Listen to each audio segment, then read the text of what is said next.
What's up, guys? Brett Appley here from dailyfanmma.com, back with another UFC Quick Picks on the Mayo Media Network. We have UFC London on Saturday. Curtis Blaydes versus Tom Aspinall in the main event. I just got done breaking down all 14 fights on the slate on the premium podcast on Daily Fan MMA. It's just a phenomenal fight, card. There are so many fights on this slate that I expect to be fun, enjoyable, high-paced. So I'm really, really looking forward to this slate.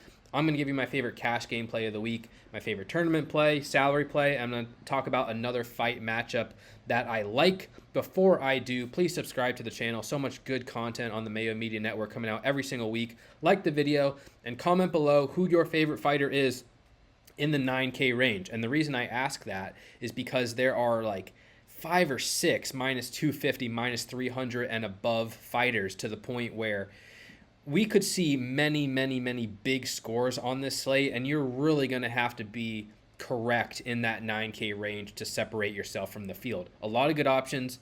I'm interested in who you guys are targeting this week.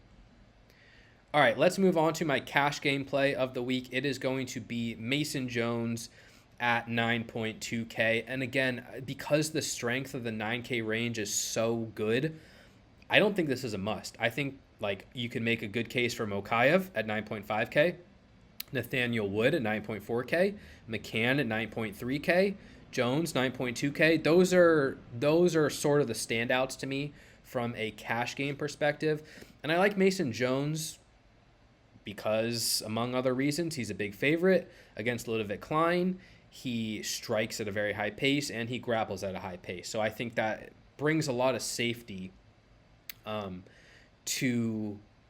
to him from a fantasy perspective. You know, he's averaging 4.43 takedowns per 15 minutes, coming off an 8 takedown performance against David Onama, also averaging 6.71 significant strikes per minute, landed historically throughout his UFC career against Klein, Klein's a good striker. Klein's a very technical striker, somewhat dangerous. I think him hurting Jones at some point early on is in play. But Klein fights at such a slow pace. Averages 3.58 strikes landed per minute, 4.2 per minute absorbed, 45% defense, and he's already lost to Nate Landwehr and Michael Trezano, who are not that good. Both of those fighters brought a little bit of pace to Klein, to where Klein couldn't just play around at distance, fire off his straight left, fire off his head kick. When he's pressured, he kind of panics. His game falls apart. He slows down. He's not a great defensive grappler. So, yeah, Klein could have success early here, but I favor Jones pretty strongly over the course of 15 minutes. I think he has a good chance to land strikes at a high pace. Hopefully he grapples as well. And he has a inside distance line of, I believe, plus 120. Let me double check that as well. Minus 330 to win, plus 105, even better, plus 105 inside the distance. So in theory, Jones has a high chance to win based on that betting line, a good chance to finish based on his inside distance line, strikes at a high pace, wrestles at a high pace, in a good stylistic matchup, and he's only 9.2K. So I really like Mason Jones on this slate, even for tournaments as well. I think there's a good chance that he breaks Klein over the course of 15 minutes. A lot of safety as well. My favorite cash game play of the week. Moving on to tournaments, I'm going to give out Mark Jacasey at 9.1K. Jacasey is minus 350 to win against Hadzovic, and he is plus 120 to win inside the distance. But what I really like about Jacasey here is that he has a very favorable wrestling stylistic matchup against Damir Hadzovic, who is just not good defensively. Hadzovic is a decent striker, has power in his hands, but he's defending takedowns at 37%. Gave up 4 takedowns to Marcin Held, 9 takedowns to Alon Patrick, 6 takedowns to Yagos. Was submitted very early by Renato Moicano, and in his most recent win, still got taken down a couple times by Yancy Medeiros, where Jacasey, a dangerous striker, but more of a low-volume striker, coming off an 11 takedown performance against Vyacheslav Borshev. And I think we were on Jacasey in that fight, actually, because Borshev is a dangerous striker. We said Jacasey has a wrestling background. Took down Venata 4 times, took down Duffy 3 times. a physical fighter, and he really put in a good performance against Borshev. 11 takedowns, 12 and a half minutes of control. I wish he'd bring a little more ground and pound pace, but I think this is an obvious matchup for Jacasey to once again go to his wrestling, mitigate the risk of Hadzovic putting him in danger on the feet, and just earn top control time.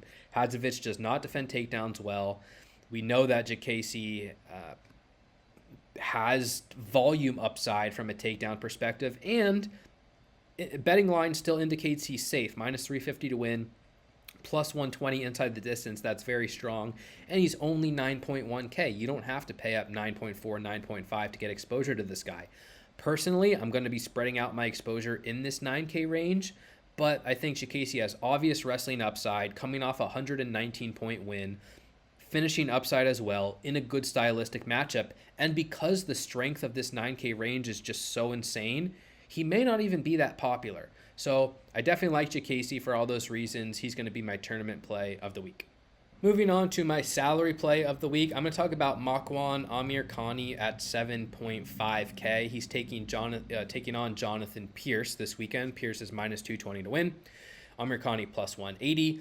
And for full disclosure, I did pick Jonathan Pierce to win this fight because Amirkhani has a lot of weaknesses. Amirkhani is landing 1.3 strikes per minute.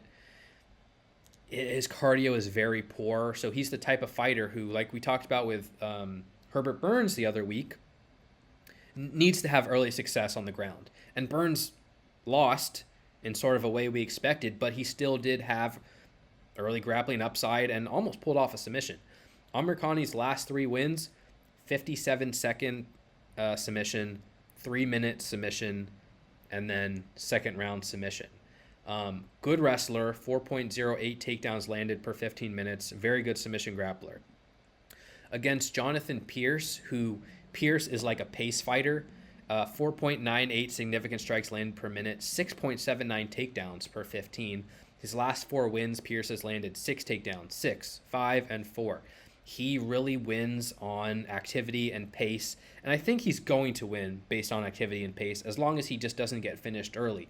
However, he was finished on the ground by Joe Lozon in his UFC debut. He was taken down by Kai Kamaka. He was taken down and put in a couple bad spots by Christian Rodriguez last time out.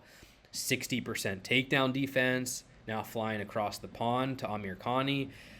I think Amirkhani is going to at least have a chance early. Amirkhani is a good enough wrestler to take Jonathan Pierce down. And even if Pierce wants to land takedowns, he's going to be shooting right into the head and arm attack of Amirkhani. So from a DraftKings perspective, 7.5K, I'm not confident Amirkhani wins. I didn't pick him to win, but if he wins, I am fairly confident he puts up a good score. 115, 97, 110, 97, 197, 127. Amirkhani's put up several good scores in his past, and 7.5K is a cheap price to pay, allows you to spend up. He's also plus 285 inside the distance. I think that's the best inside distance line below the mid-range outside of Paul Craig. So I think Amirkhani is just a good option. This is a very good fight to target as a whole. Minus 195 ends inside the distance. So I'm going to have exposure to Pierce as well at 8.7K. But Amirkhani is among my favorite underdogs that I'm willing to take chances on. 7.5K, early grappling upside, early finishing upside. Should be a great fight. Finally, another tournament matchup that I want to talk about is Jai Herbert versus Kyle Nelson. This is early on the preliminary card. Herbert is the favorite, minus 275. Nelson plus 235. On DraftKings, Herbert is 9K. Nelson 7.2K. And I just think this fight has a good chance of ending by knockout. Minus 270 ends inside the distance. Herbert has fought in the UFC 4 times, lost 3 times, twice by knockout to Trinaldo and Topuria, and he was just put unconscious in both fights. It wasn't some lame referee stoppage. He was, put in a coffin and buried by Topuria. And durability, I think, is a little more predictive than other aspects of MMA in the sense when I see guys put out like that, typically it comes back to haunt them again. And that's what I said after Herbert's first loss to Trinaldo. He then, didn't get knocked out for 2 fights in a row. Then it happened again against Topuria. Kyle Nelson fought 4 times in the UFC. All 4 fights end inside the distance. Been knocked out twice, submitted once. Both of these guys, their only win in the UFC is a first-round knockout. And so I don't trust the durability on either side. I think Herbert's a better technical striker for sure. He's also a couple inches taller than Nelson, 6 extra inches of reach. I think Herbert has a pretty good chance to win this fight by knockout. Minus 115 inside the distance is a good number.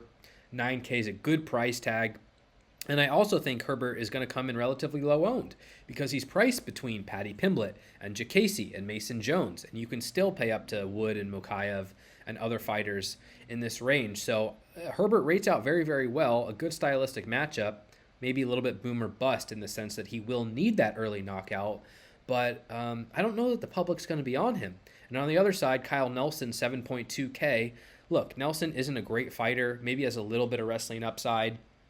But we've seen multiple times now, Herbert has durability issues. And Nelson, for what he lacks, will come in and try and knock Herbert out early. He throws big power early, and then he slows down. That's typically Nelson's game. And for 7.2K, plus 330 to win inside the distance at probably a relatively low ownership, I think Nelson makes for a sneaky high upside tournament target. Good fight to target overall. Again, minus 270 ends inside the distance. Really expect the winner to win by knockout here. I think both sides can do it. I do favor Jai Herbert, but Nelson is a solid upside target for his price as well. All right, guys, that's going to do it for this week's UFC Quick Picks. Thank you again for the support. You can follow me on Twitter at BrettAppley, TTPP, dailyfanmma.com for all your DraftKings breakdowns needs. Just got like 15,000 plus words breaking down every single fight, premium podcast, rankings, projections, all that good stuff.